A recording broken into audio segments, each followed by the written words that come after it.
So, hello everyone. I know you all are eagerly awaiting the panel, and I want to thank you all for joining our first official session for Open Ed 2022. My name is Aishah Abdullah, and I am the Open Education Coordinator at Spark and a member of the conference organizing team. I am based in Maryland, United States, and I am on the indigenous land of the Piscataway people. So hello to all my DMV folks and those in Maryland. Now, I know so many of us open education advocates dedicate so much of our time and energy towards this important cause. And I think that we can all agree that the work we collectively do, at the heart of it is students. So I am delighted to be the moderator for today's plenary session titled Rising to Action, Students at the Heart of Open Education. Now, personally, my favorite part of what I do is the student aspect. I'm very biased when it comes to students, so I'm really excited to be moderating this conversation today. We wanted to use the time here today to bring together 5 amazing student leaders who come from different backgrounds, states, and even countries to share their views on the current landscape of not only open education, but also what students are experiencing. Over the past couple years, students are in an ever-evolving landscape where they are dealing with things that are unique to their generation. And one of the big things, as I'm sure you guys can guess, is navigating a pandemic and what some may now call a post-pandemic society. Now, I'm not a student myself. I graduated undergrad in 2020. However, our speakers here are on the ground. With every action we put in place, they are the ones being affected. So naturally, it only makes sense that they are the ones we should go to inform our work. They are the ones that know what students need and where we as supporters might be missing the mark. So we really wanted to use our time here today for everyone to hear from students themselves, what is on their plates. In order to best serve them, we first need to understand them, and we won't know unless we ask. So I'm here today to ask for you all. So keeping true to our theme of the conference, Rise to Action, understanding them only means so much if we don't also put our knowledge to action. It is important to know how to collaborate with students, include them in the movement, and learn from them because they bring valuable knowledge to the table that you cannot find anywhere else.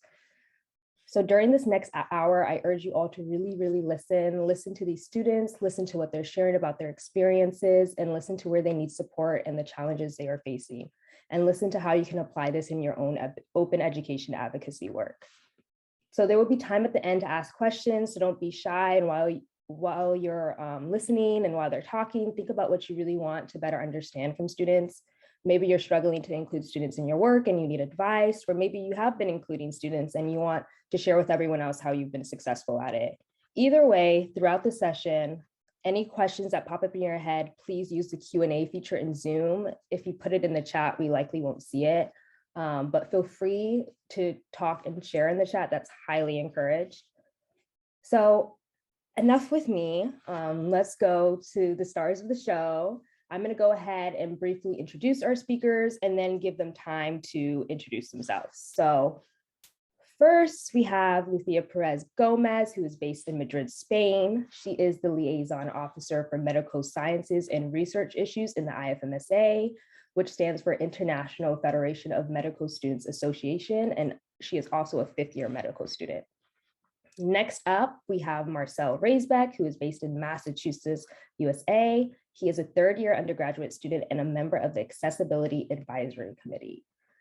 Next up is Matthew Almendras, who is based in Illinois, USA. He is the student body president at the University of Illinois, Chicago. And then we have Christine Mompoint, who is based in Texas, USA. She is a recent graduate of Houston Community College and president of Houston Higher Education Student Coalition.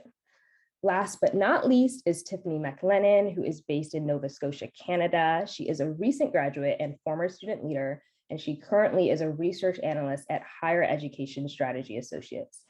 So those are our 5 fantastic speakers. And with that, we can go ahead and finally hear from them. So starting off, I know I introduced them all, but I would love for them to get a chance to introduce themselves and share a little bit more about themselves. So first question, could you all briefly introduce yourselves, where you're from, your title, and your connection to open education? Marcel, can you go ahead and kick us off? Of course. Hi, my name is Marcel Raisbeck. As was mentioned, I'm a transgender man and a disabled student at the University of Massachusetts Amherst. So I bring that into my experience and I center accessibility in how I explore open education. But in my prior college, Middlesex Community College, I was a student OER ambassador collaborating on the state level with other advocates, with other student trustees and student government figures.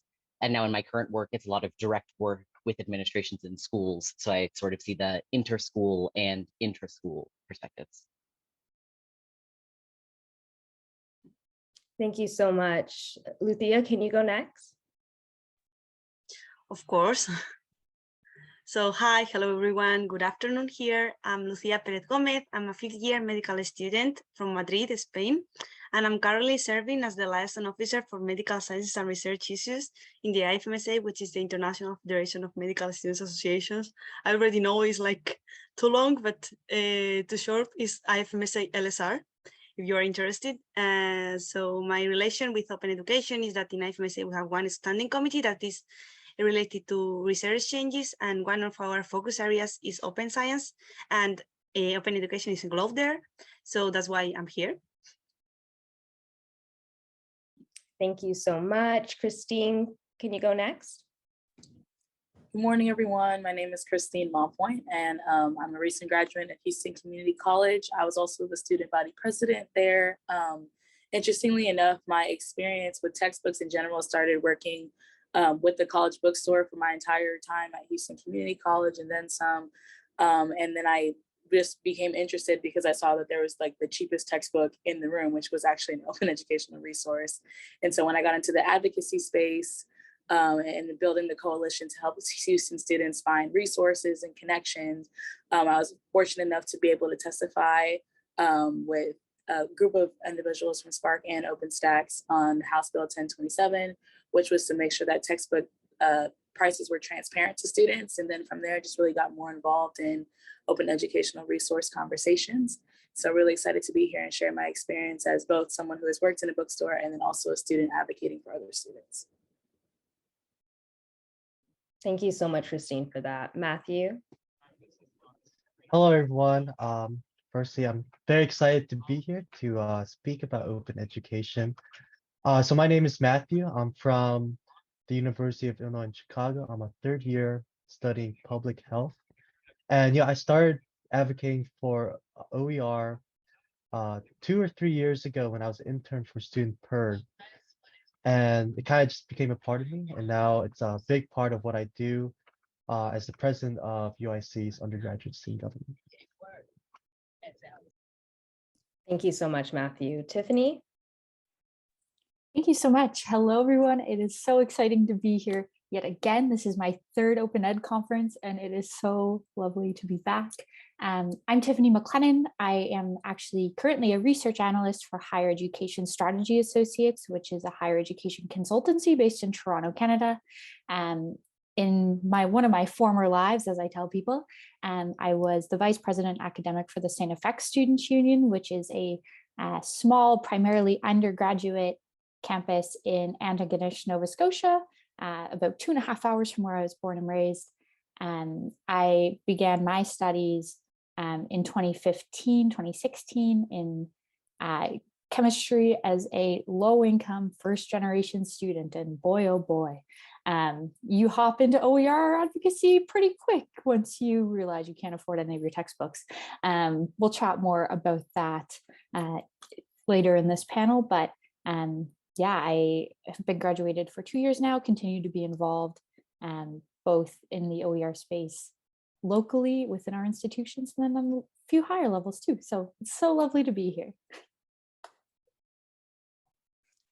Thank you, Tiffany, and thank you everyone for the introduction. So by now you can all see we have such a great group of people here today, and I'm excited to hear what they all have to say. So for our next conversation to really get, for our next question to really get the conversation started, could you all share, your experience being student leaders and involved in open education, and also in respect to each of your geographical locations? What is the importance of open education for students, and how have you seen open education have an impact? Lucía, can you kick us off? Yes, thank you very much. So basically, I'm going to start by saying what is the stand and the importance that we consider that open education has for our federation as an international federation. So basically, we believe that in the importance of openness across all published research outputs in order to bridge health inequities and advance health outcomes. As medical students, we are constantly exposed to paid or non-open educational resources, and this is something that makes science less available and transparent. Open science has been proven to improve the educational experience, democratize access to research and education, accelerate research output, and improve the visibility and impact of scholarships. To allow improvement of medical care and their continuing education, healthcare workers need to have unrestricted access to a word-based repository of high-quality research, irrespective of language, financial, and geographical barriers. Having an impact equitable worldwide, including middle and low-income countries.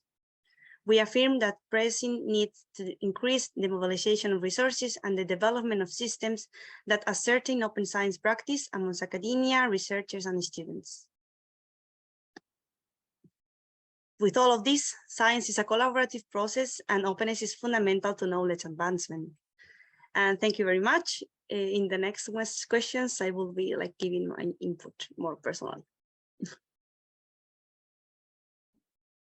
Thank you so much. And thank you for shining some knowledge on the aspect of medical students and healthcare workers. I think if the past 2 years taught us anything, it's that healthcare workers are our backbone of society.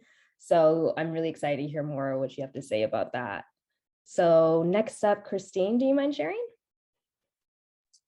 Yes, so, I kind of briefly mentioned how I worked in a college bookstore, and so seeing the day-to-day impact of students coming in and just being completely shocked by how much textbooks were. I've seen parents and students cry in front of me. I've seen students just kind of rethink, do I need to drop a class or what do I do? And even before I got in the role of student government, I've always been a student advocate. And the one thing I loved about the company that I worked for is that we wanted to do what was best for the student, right? And so we would say, hey, next time you enroll in the class, try to go through and look at the textbooks or try to do this or take these classes in a specific order.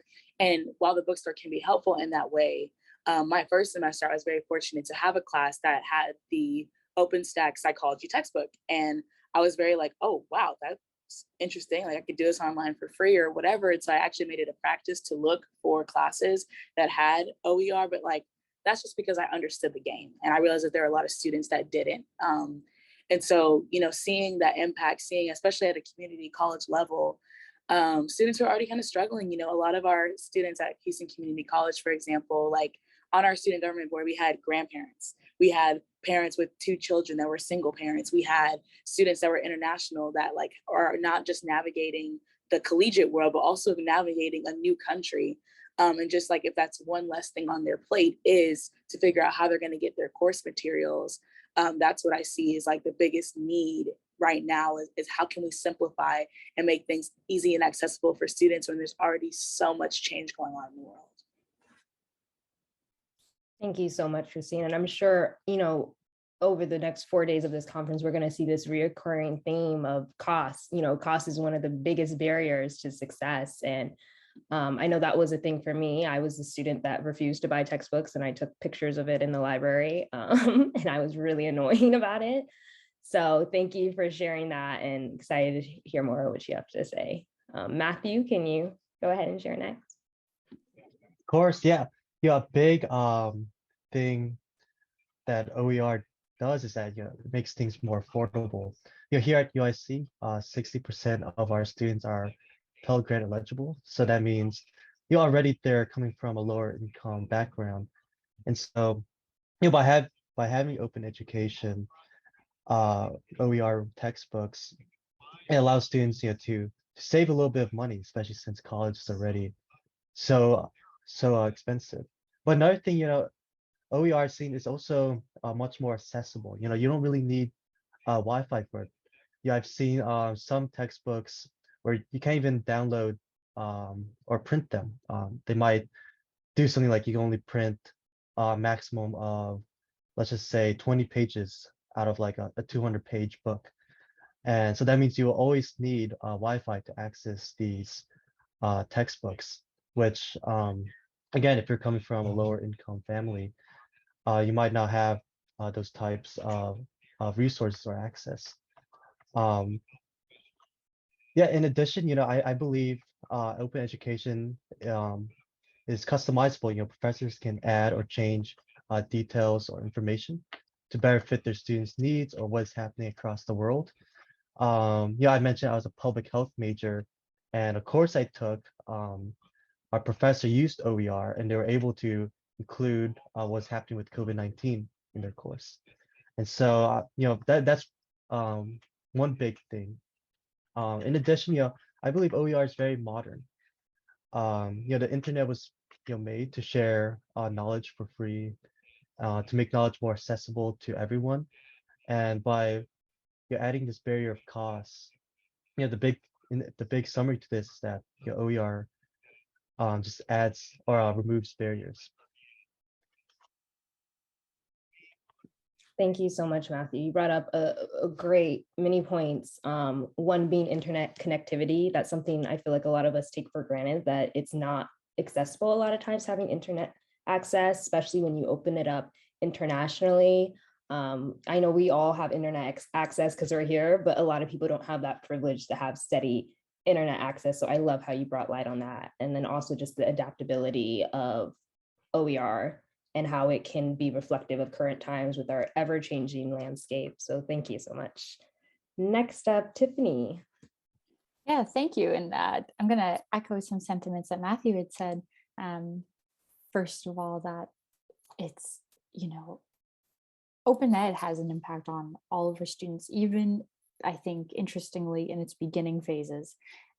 So when I came into the open education space, I was in a small rural institution in Canada that doesn't have a teaching and learning center, doesn't have a lot of resources, usually within their library, struggles, to balance a bottom line, to be frank. So one of the things that you see kind of in these spaces that are just beginning their OER advocacy is trying to figure out what it is it does to actually benefit your students. So we had gone through with our faculty, and I'm seeing lots and lots of questions as we go through, which is kind of dragging my mind in this direction. We have lots and lots of faculty that the first question is, how does this impact your students? Like, what does this actually do for students? If I do all this work, what does it do for our students? Affordability and accessibility are the two most important names of the game in higher education, as far as I'm concerned. So the importance of open education for your students is being able to open doors and being able to move through your open education space. How have I personally seen open ed have an impact? The interesting thing, I think, maybe from my perspective, is that when I went through university, we had 0 open education textbook adoptions. So I actually didn't really get to personally firsthand experience the benefit of OER as a student.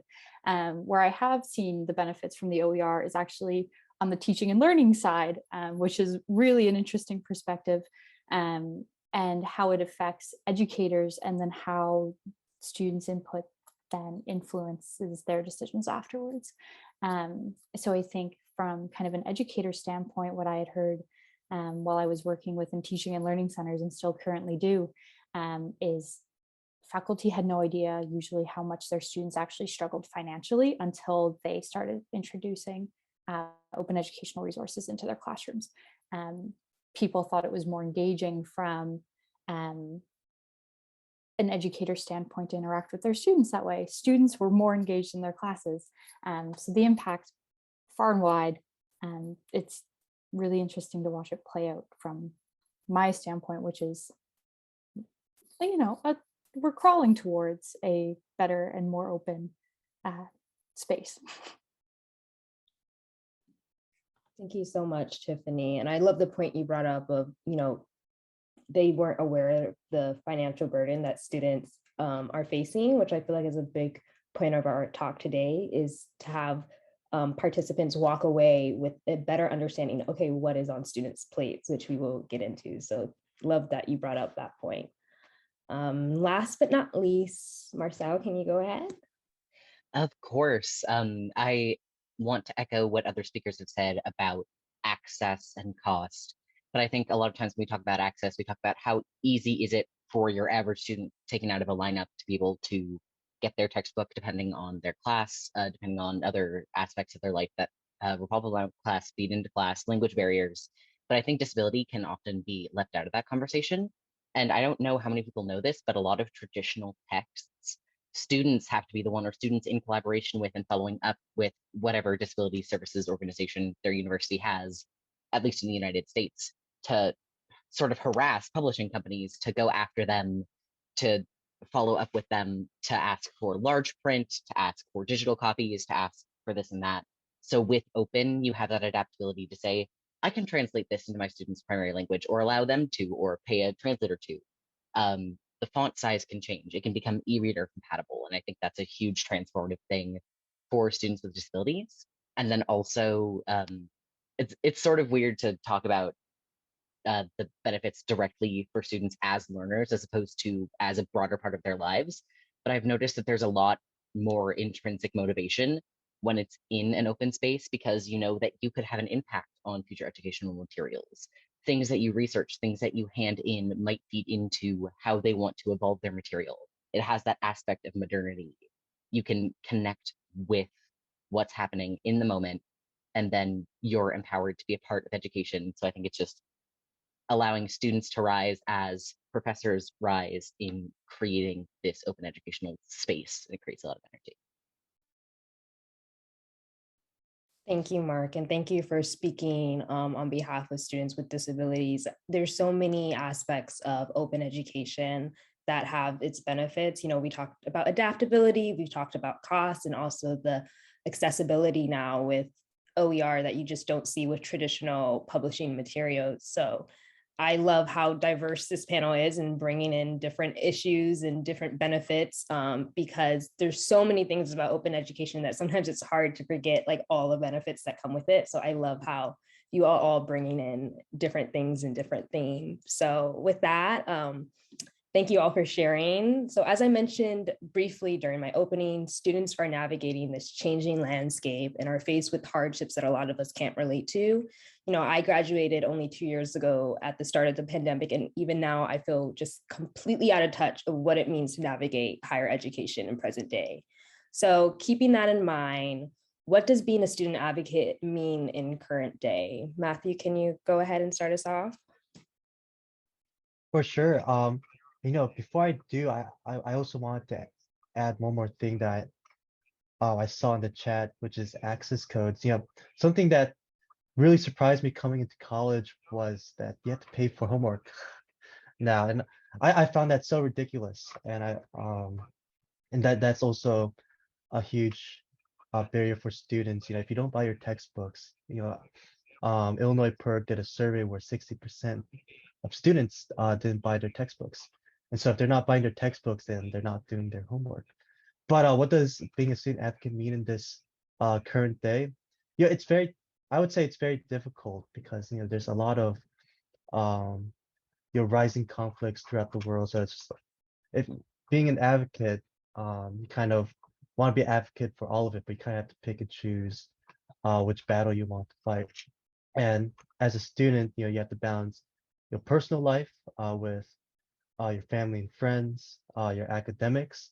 You know, that's why I'm here in college right now, is to get good education and then hopefully get a good job after this all.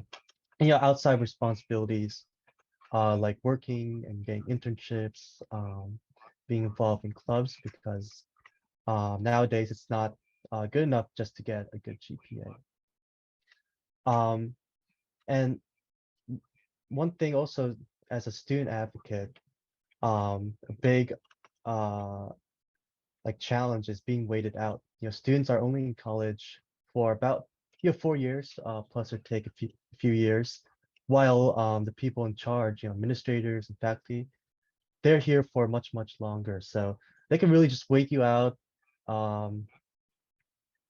and you know, sometimes, you know, your advocacy won't be carried on by students after you.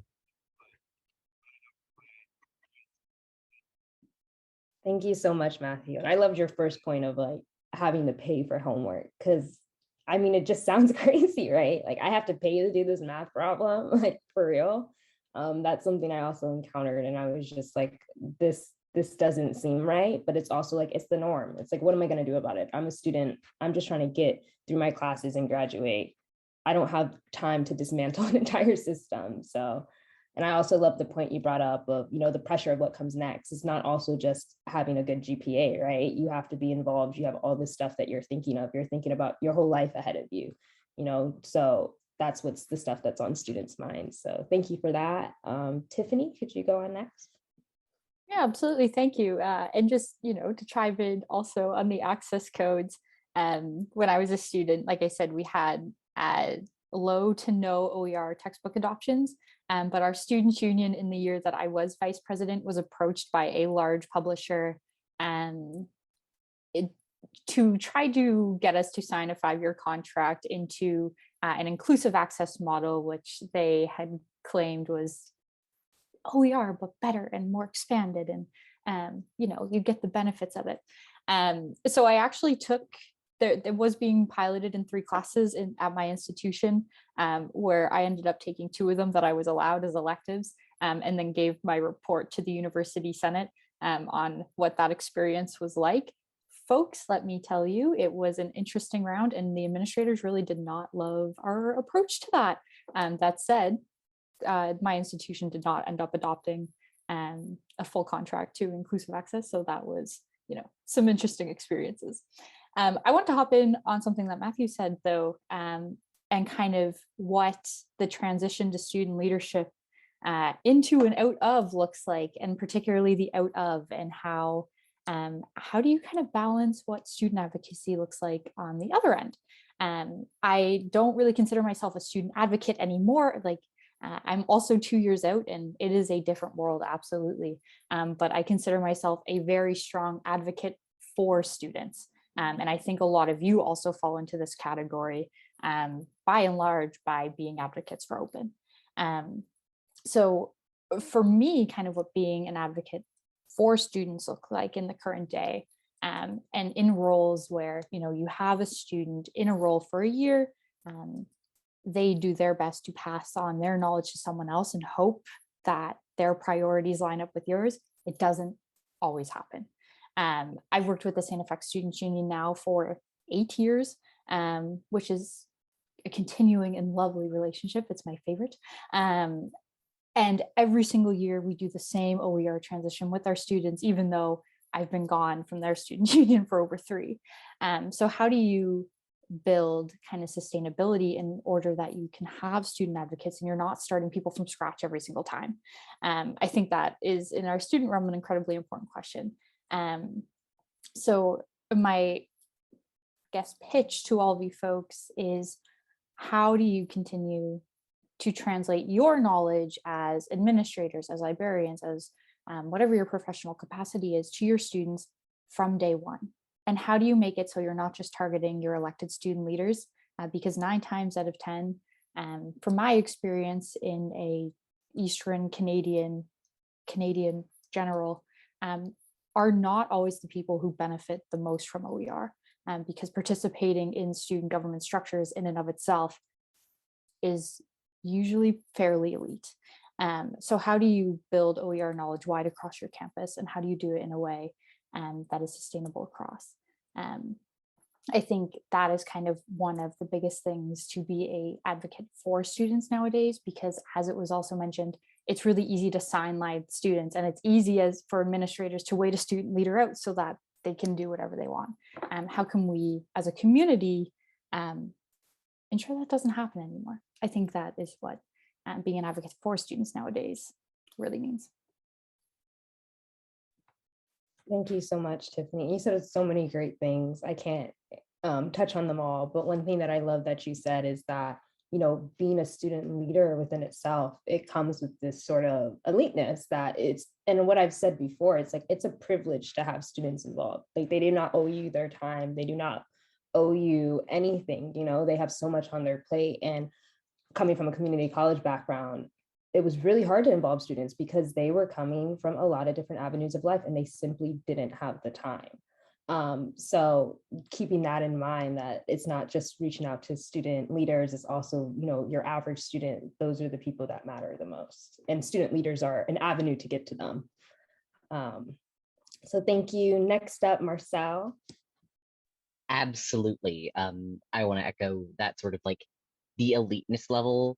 Like a lot of times when you're getting in these different meetings with these people who they're sort of south of lukewarm of open education, or they're not particularly enthusiastic about what you're advocating for, they'll think that we're going in a sort of antagonistic light because we want to make a change, and that feels sometimes like an attack on the existing structure.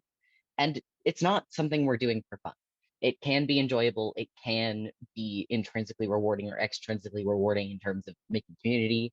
But this is a sacrifice of time, a sacrifice of labor. We are underseen. We're often, I agree, weighted out to see like, when will this student graduate? When will they stop pushing? Because it's a perpetual uphill battle, because open education sort of juxtaposes the profit motives that have become like more and more of a thing in higher educational institutions, where they're serving their students, they care about higher educational attainment, but also they are run as businesses. And being able to connect with publishers is one avenue of revenue. I've heard arguments about, oh, what will happen to our bookstores? I've heard arguments about, I think there was a question in Q&A about like what happens, like how will I grade as fast if I don't have an inclusive access code or an access code for homeworks. So there's all of these, why don't we just defer the labor onto the publishing companies? And the answer is because we are the ones making the knowledge, we are the ones living through it, and student advocates have so many pressing issues right now, which is something we'll touch on in the next question, to choose from. But in this current moment, any student who is coming to you saying, my textbooks are not affordable, if that's the thing that's most important to them, you have a problem. Thank you so much, Mark. Yeah, just listening to students, right? When they come to you, taking them seriously, if they're saying that this is on their plate, really taking into account what they're saying and not trying to, that reoccurring thing we're hearing of waiting them out, because that's not a solution. So thank you so much for that. Next, Christine. I literally am like going through a wave of emotions listening to the responses that you all gave before me, because just even starting with Matthew, the question that Aishah posed to us was, what does it mean to be a student advocate today?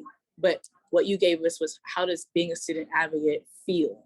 And it is difficult. And that really spoke volumes to me. And even Marcel kind of digging into this, that we're trying to go against a system when the system is meant to be for students, but it's not student ready. And, and I love the points that you made, Tiffany, just about the way that, like, as a student advocate, we have such a responsibility to try to pull up the person behind us. Like, we want to pass on this torch, and we don't get that opportunity a lot. I actually founded the Houston Higher Education Student Coalition because I didn't feel like I had support enough within the institution to reach across the aisle and help the students after me. I didn't feel like I had the permission to reach out to other institutions and ask questions. I didn't feel like I had enough support. I had incredible SGA advisors. There was the incredible student services chancellor that was with us, but it takes more than just your SGA advisors and your student chancellor. And to Tiffany's point about student activism being elite, one of the things that I need to speak on is how, in Houston, we have a diverse range of students. We have students who haven't been to school in 15, 20 years coming back for their, associate's degree. We have international students. And so when the institution finds a student that does not come from a challenged background or whatever, and they speak well, they become the poster child. And that's truly how I felt, in that, okay, well, Christine can do this, she can go speak here, she can do this. And I said, but what about the students who are actually struggling? That's the responsibility of students in student advocacy and student leadership, to be able to say, I'm in this role because I have X amount of students to serve who are having challenges and situations and problems. And so being a student advocate today is really taking the time to put yourself out there, put yourself on the line, and look for advocates for the issues that are important to you. and really say, okay, well, I've really been fortunate to find a professor who's willing to champion this with me, or a advisor, or you know, a chancellor, or whatever the case have you. And so being a student advocate, to me, sometimes feel very lonely because we're not always given the opportunities to help our classmates see this side of the table. A lot of the work of the coalition is to say, here's the resources for you to ask for what you need. There's a lot of issues that students are facing, but I can't solve them all. Our team can't solve them all. And so what we want to do is bring students to the table so that they can address it from their perspective, their socioeconomic background, their educational background, their cultural background, which is a huge, huge thing in Houston. And so I really do love just to hear the variety of responses here, because I now feel a little better about not being alone, in the sense that student advocacy really is challenging. Yeah, Christine, thank you so much for sharing that. I relate to a lot of the stuff that you were saying. It is so incredibly challenging. And also there's just so many problems and things that you may not even yourself be aware of as a student advocate, and a student brings it up to you and you're like, whoa, like I don't even have experience with that. And that's a huge part of everything. And also you were touching a little bit more on like, this is a systemic issue, you know, like it runs so deep. We're trying to fix something that's like was never fixed, that was never good in the first place. So it's a lot on, you know, students' shoulders to take on this huge burden.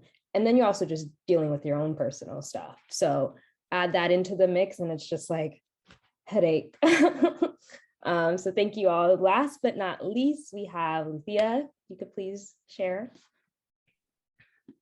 Yes, thank you. So, well, first of all, when I entered in medical school, if you follow what everyone does in Spain, we have 6 years of medical school, and then we have to study for a national residency exam. And to prepare the national residency exam on the last year of medical school, you have to enroll like an academia. And you have to pay like around 3,000 euros for that.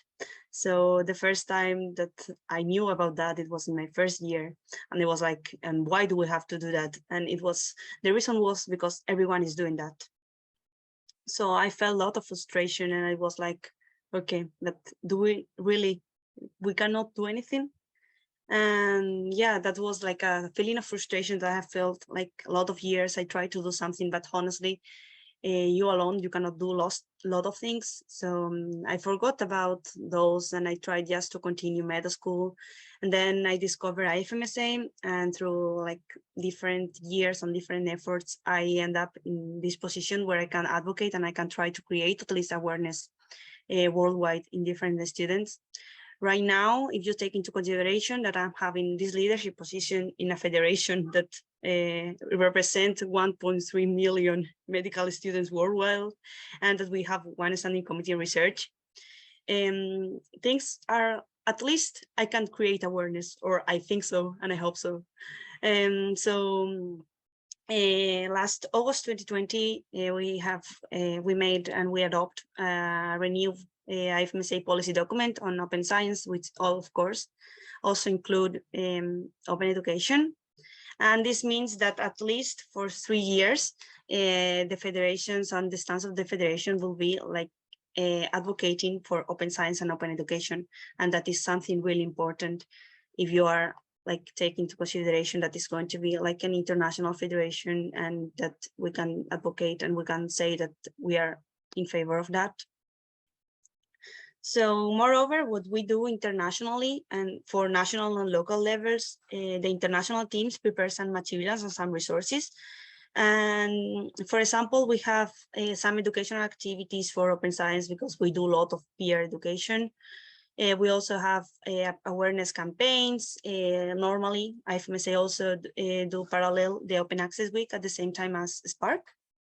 We also have different toolkits for our medical schools, and of course they are open and all of them have access to them.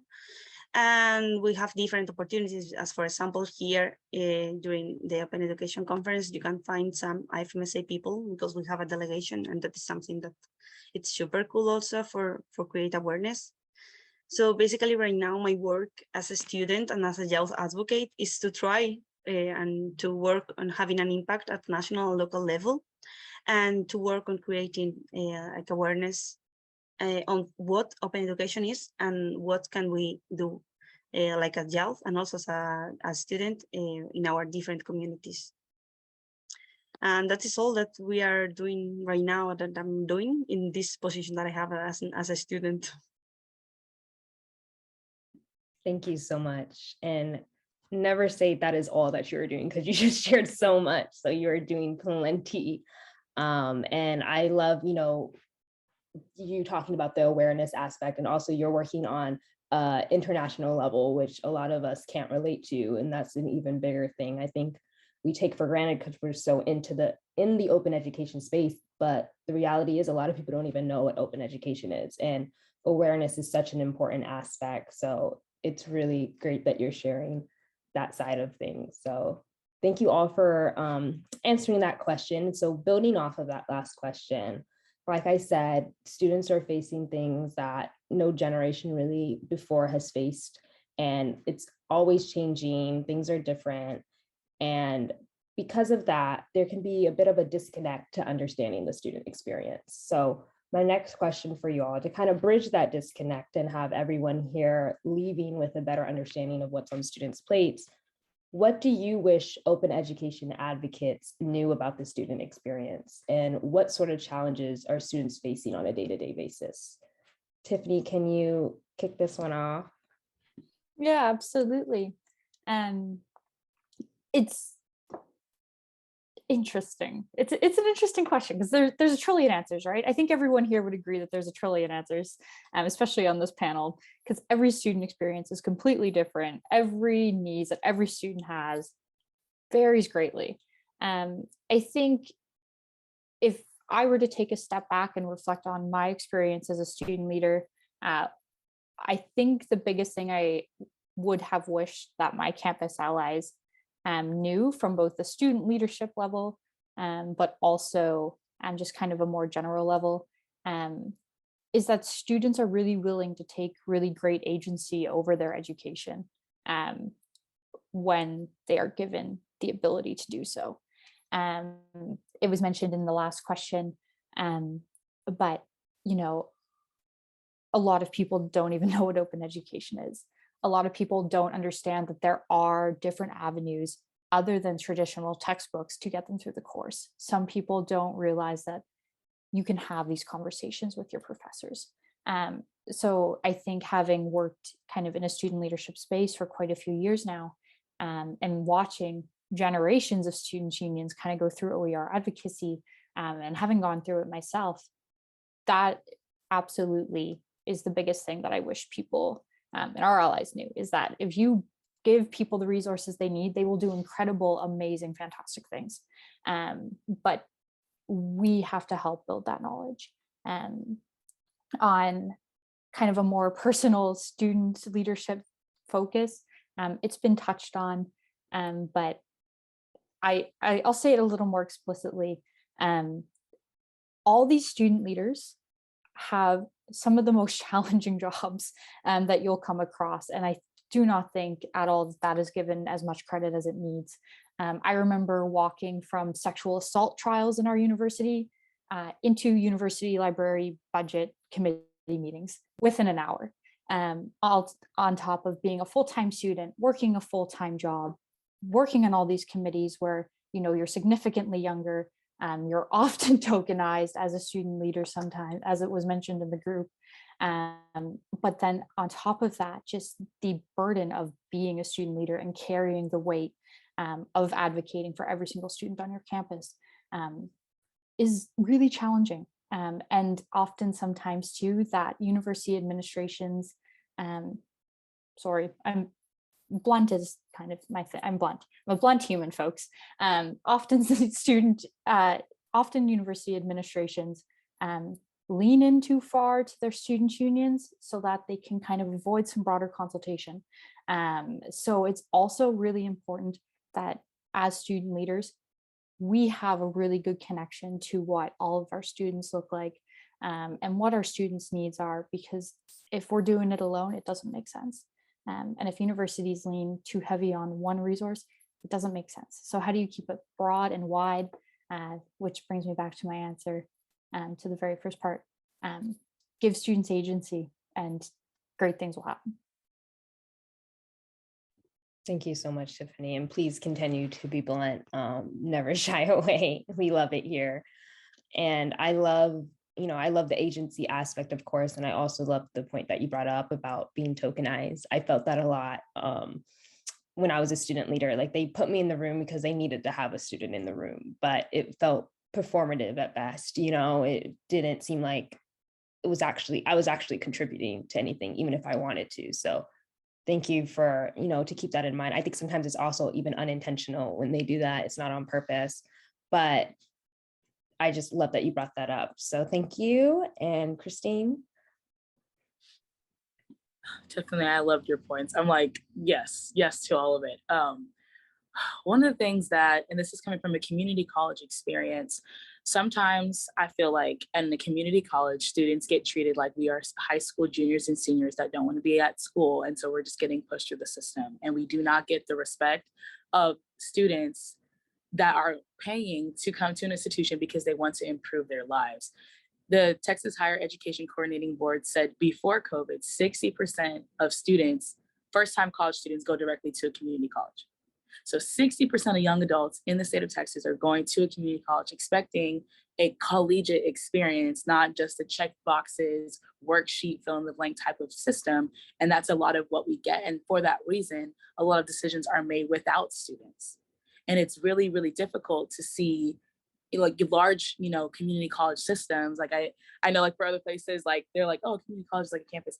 Houston Community College has 27 campuses. So this is a very large system.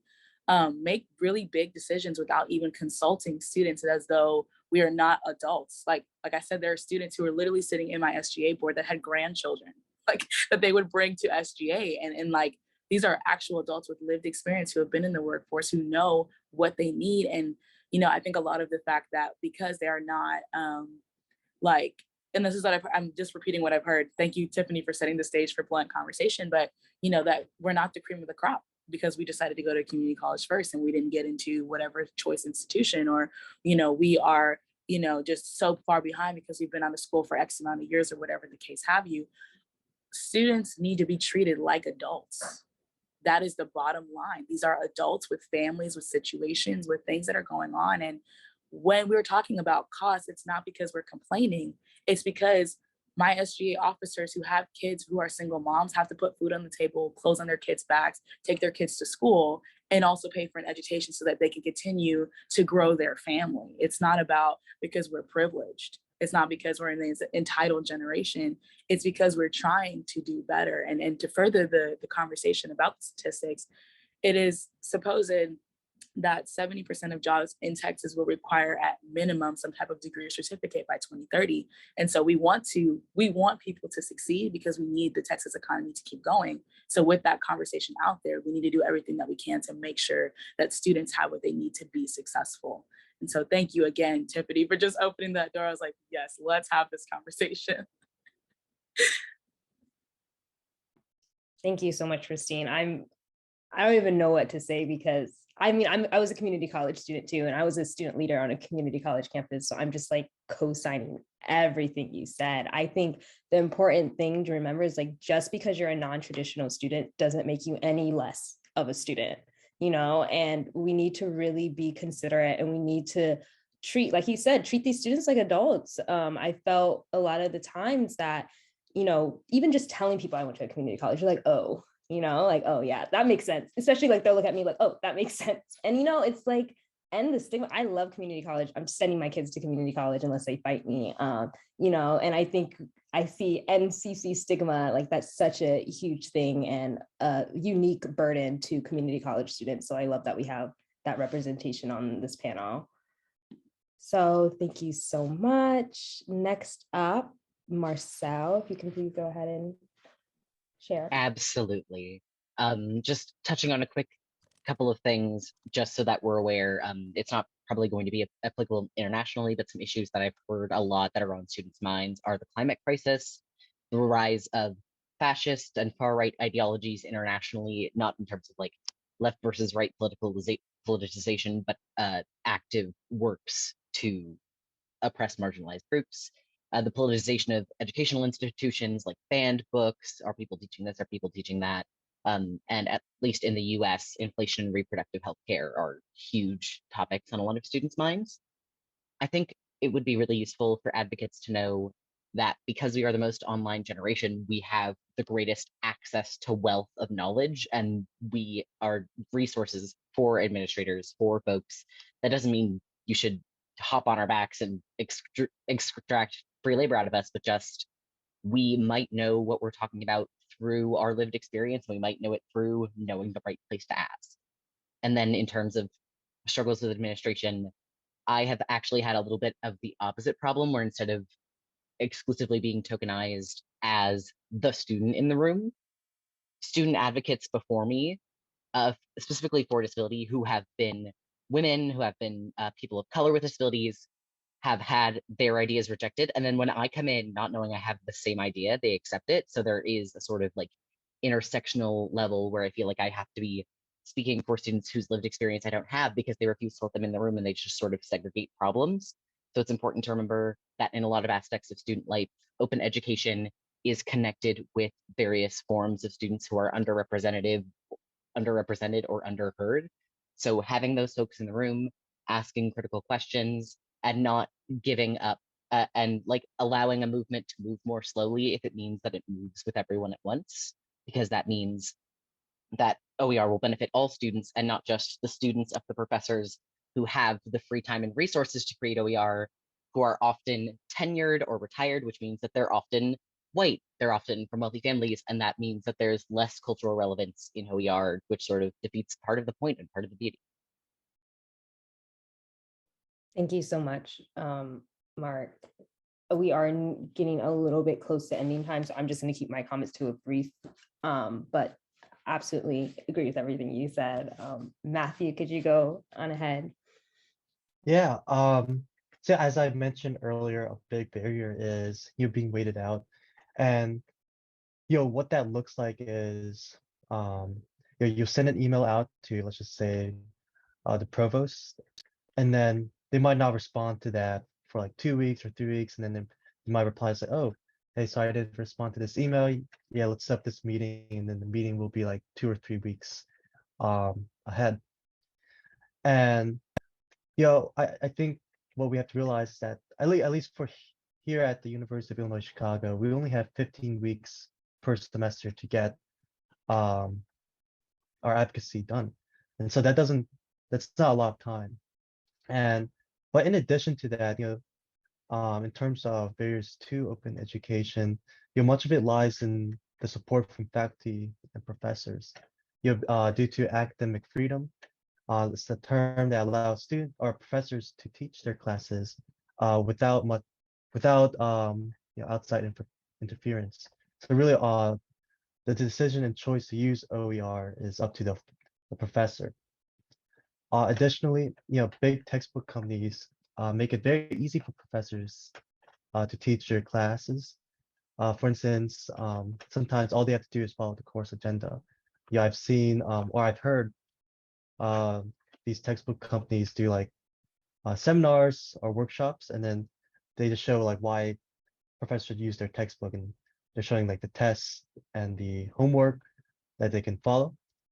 And the problem with this is that professors aren't really teaching. I feel like that's a bigger problem than affordability or accessibility, because when you attend any college, you want to have the best education possible. And if they're just following what they're doing, if they're following the outline from these big textbook companies, it's not really them teaching.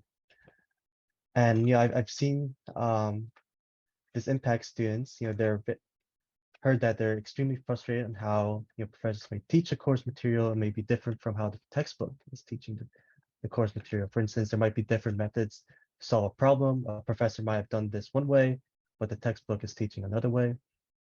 And the challenge to this, as the group mentioned, it kind of feels frustrating and lonely.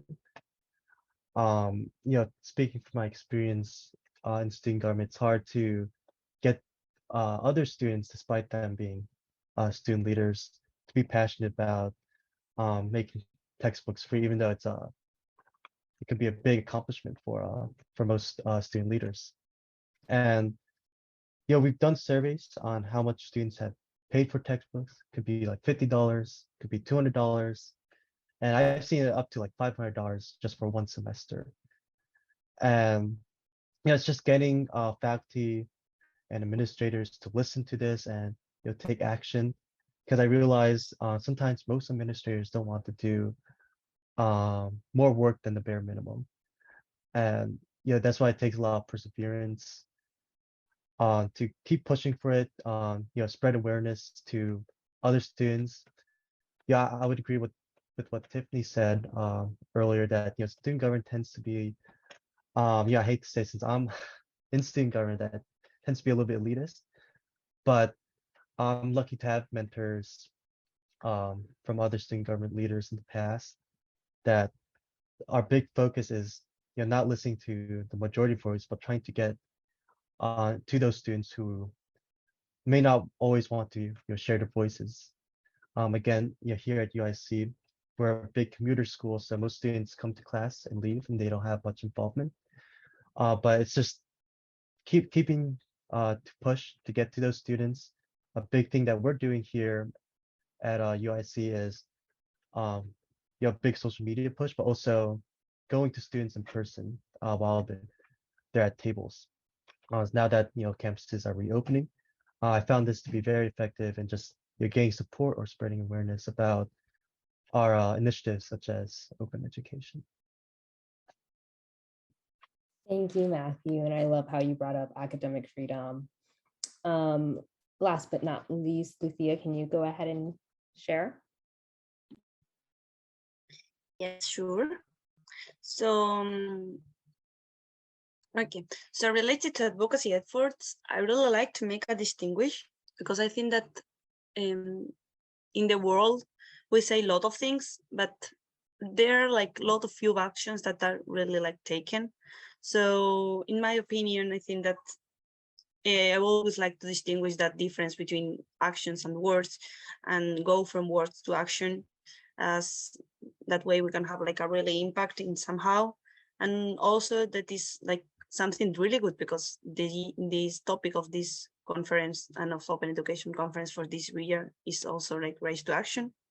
So I think that this is like really accurate. Here, I would also like to share something that happens to me some days ago in my faculty. I had a meeting because I'm also part of my faculty local committee. So I had a meeting with my dean to talk about some things, and some, like, we were saying that the services of the library were getting like really worse because they changed the system, and there were like we cannot really access to our email and those kind of things. And also that the things are getting like every time are even less open than they were before. So they said that they will study it, and it was in the first of the term, because our term started in September. And the thing is that till that moment, it really like caught my attention, because there was like a session about an academic publisher that is everything but not open. It's not open at all. So we were like, okay, so it should be because of some financial problem, we guess, because they have a lot of money. So maybe the faculty needs money. But the thing is that we are studying a public, I study in a public university, so at least we should have been like shared about this new. So honestly, all of these, like, what I want to say, and my conclusion to this is that we are not even asked for input. We are not even shared like what we want to do and how we want our education, because they are leading an education system but sometimes they forget that it's for students, and that the students are us.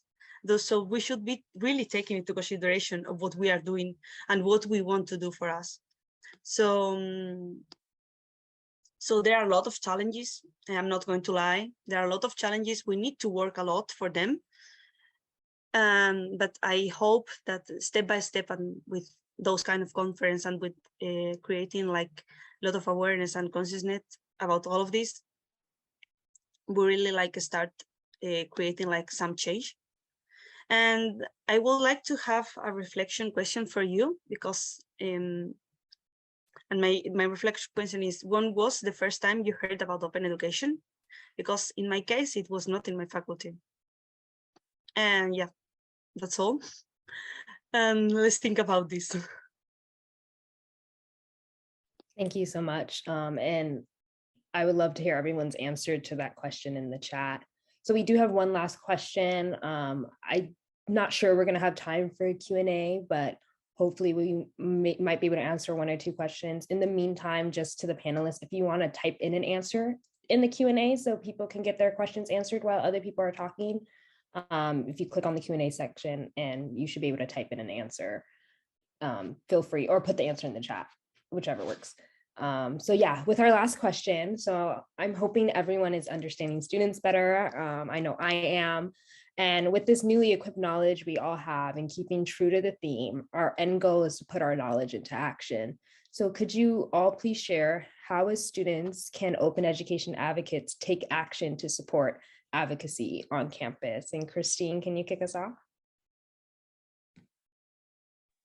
Yes, I did see a question in the Q&A, so I'll just like segue that into my answer. The question in the Q&A said, I'm a disabled student and I'm not really able to be engaged in student government. What are ways that I can engage other students about these issues? And so for starters, the way I got involved in student advocacy was I saw an issue and I found someone, anybody on campus that would listen and just said, hey, I'm seeing this issue, what are my options? And that would be my first thing, especially even going over to your like disability office, for example, and just saying like, hey, if student government is not listening, is there another avenue in which I can present these issues or talk about these things? And you'd be actually surprised that you may find an office on campus that'll say, yeah, I'll let you like post this, or yeah, I'll like, you know, talk to students who are in my like work study programs, and we can kind of generate this conversation. Or like maybe they advise another club and that club may be interested in discussing or talking about this topic. And so like that would be my discussion for that Q&A question. And then also just from like student to student, don't be afraid to step out and just talk to someone. A lot of my LinkedIn network is me just messaging somebody that I see in a space that I think is really interesting, and messaging them like, hi, my name is so-and-so, I'm a student at this college and I'm really interested in the work that you're doing at such and such organization. Do you have time for a 20-minute Zoom call so I can ask you questions? Or can I do an informational interview about your background? And just creating these like networking opportunities, which is like hard if you've never done it. But I encourage you to just, even if it's, hi, I just wanted to add you to my network and kind of follow the work that you do, or, you know, just being open to trying to meet new people, because you never know who you come across. And, you know, sometimes like, this is what probably one of my craziest experiences as a student leader. I was in the restroom and I came out the restroom and the campus cop was in the bathroom, like, you know, we just started talking, and they just started talking about their issues as a campus police having to navigate this very large system. And I was like, okay, students also have issues like with campus police, but we don't even understand it's because there is something on the other side of the fence that we don't know. And so having these like open conversations with faculty, staff, you know, trying to, as best as you can, connect with faculty senate. I had a really incredible opportunity to do that as well as a student leader. But I think the important thing is that a student leader is not the position. If you are a student with a passion for a project, you are a student leader, and you can go to whomever for whatever and ask the questions that you need to get. And you can rally students behind a cause. You don't need to be an SGA officer. You don't need to be a student ambassador. You're a student and you can be an advocate. Thank you so much, Christine. Since we're close to time, I won't respond, but love everything. Lucía, can you go ahead and share next? Sure, I'm going to try to keep short. So basically, how can we ally with our campus? Some like little bit initiatives that we can try is to support like initiatives with capacity building related in open science amongst faculty and academia and students. So we can also like try to make the student councils and also like all the representatives in the university try to have like different policies that support open science and all the umbrella that englobes opens. What else can we do? It's to support the use and creation of open educational resources, and to have, like, for example, the campus and the library from our campus, to be conscious on that, and to spend and to invest some money financially on that, so then we don't have to spend more money on other things. So yeah, basically, I would like to hear from the rest of my beloved students here. Thank you. Tiffany, could you go ahead and share next? Yeah, absolutely. Again, trying to keep this brief because we have, what, 2 minutes, I think. I did just see a question also in our Q&A, so I'm going to do the same thing that Christine did and wrap it into my answer. How can you support student advocates generally? I can see in the chat, Lucía, thanks for asking the question of when did you come in, like when's the first time you heard of Open Ed? Because what I'm reading is way too late and very, very early and then a little middle. I think one of the biggest things that we can do to support students is give them the knowledge up front. If you hear about things like OER on day one, I can see in the chat that someone saw it on their very first day at their campus. What an experience that would have been for me. If I had have heard of OER on day one instead of the last month of my last year, that would have been a totally different story. How do you create this information, and how do we be advocates for our students and help translate that? Because like it was mentioned a bunch of times, the student life cycle is short. You're here and you're gone. So how do we build knowledge right away, and how do we help support our students moving forward in what that looks like? Thank you, Tiffany. Matthew? Yes, so yeah, I've been following the chat, and I'm really loving the passion and ideas I'm seeing from everyone.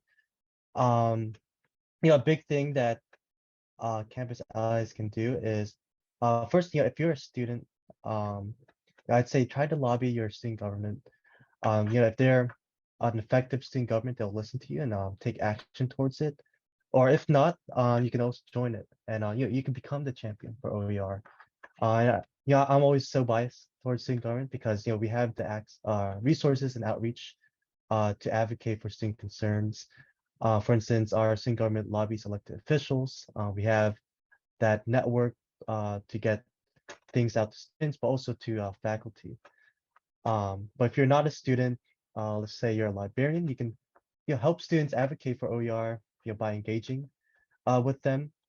As I mentioned, students are only in college for 4 years, but if you've been working at a university for a while, you can be that kind of link between transitions of student advocacy. In that way, ideas or work is not lost when a student leaves a university. And if you're a faculty, look into creating OER. I feel like it could be your legacy. Textbooks can be around for a very, very long time, and there's most universities now have resources to help faculty look into OER, whether it's creating it or you're finding OER that's already pre-existing. Thank you, Matthew. So last but not least, Marcel. Thank you so much. One thing to remember is open education is immortal. It is designed to be iterated and to be added to and to be collectively and communally recreated. We are mortals. Fund our work if you can. From the supporter side, fund our work, signal boost our work, give it professional recognition, anything you can, so that we have more capacity and more ability as students to keep working. From the student side, if you don't have access to a given lane of advocacy, that's not equity. You can fight against that directly, but also if you want to work in advocacy spaces and you don't want to fight that fight, that's okay. Sustainability is just as much a part of the advocacy for OER as OER itself. Take breaks, pace yourself. If the avenues that exist that get attention aren't accessible to you, make a new one, make it loud, stand out, and don't be afraid. Thank you so much. What a great note to end on. I am sorry that we weren't able to answer all the Q&A questions, but I think we can all agree that it was worth hearing them out and hearing their answers. So if we can all just throw love on all of our panelists, it was truly such a great way to start off Open Ed. I love it. I think I saw someone say it, unfiltered conversation, which we love to get from students. So thank you all for giving us your time. Super appreciated. So many themes. I see the chat. It's like so many people are going off, which is great. So many themes were discussed. So many important aspects of the student experience were brought up. And I know I learned a lot, and it seems like everybody else did as well. So just thank you all for your time. Like I said earlier, you know, students don't owe us their time, but they give it to us anyways. And that is super appreciative. Now, we